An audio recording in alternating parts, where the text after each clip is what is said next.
कधीकधी जीवनात प्रश्न खूप असतात. परिस्थिती बदलते, लोक बदलतात, पण मनाच्या आत एक रिकामेपणा तसाच राहतो. अशा वेळी आपण मार्ग शोधतो, उत्तर शोधतो आणि तेव्हा भगवद्गीता आपल्याला हात देते. आजपासून आपण हा सुंदर प्रवास सुरू करत आहोत. जिथे प्रश्न संपतात तिथून गीता सुरू होते. भगवद्गीता म्हणजे फक्त एक धार्मिक ग्रंथ नाही.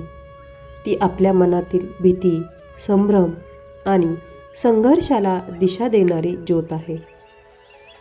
अर्जुनाच्या मनातील गोंधळ आज आपल्या जीवनातही आहे.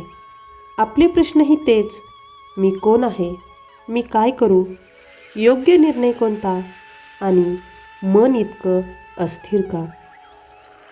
कृष्णाने अर्जुनाला दिलेला उपदेश आज आपल्या आयुष्यासाठीही तितकाच महत्त्वाचा आहे.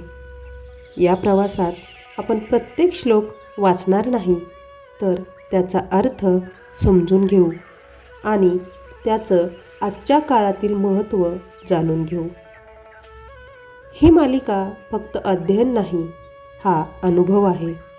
शांततेचा, आत्मबोधाचा आणि सत्याच्या शोधाचा. हा प्रवास फक्त शब्दांचा नाही, तो आत्म्याच्या जागृतीचा आहे. उद्या आपल्या पहिल्या अध्यायातील पहिला श्लोक ऐकूया. तोपर्यंत मन शांत ठेवा आणि स्वतःला प्रश्न विचारा, मी कोण? जर तुम्हाला हा आध्यात्मिक प्रवास मनापासून अनुभवायचा असेल तर चॅनलला फॉलो करा आणि पुढचा भाग मिस करू नका. धन्यवाद. जय श्री कृष्ण.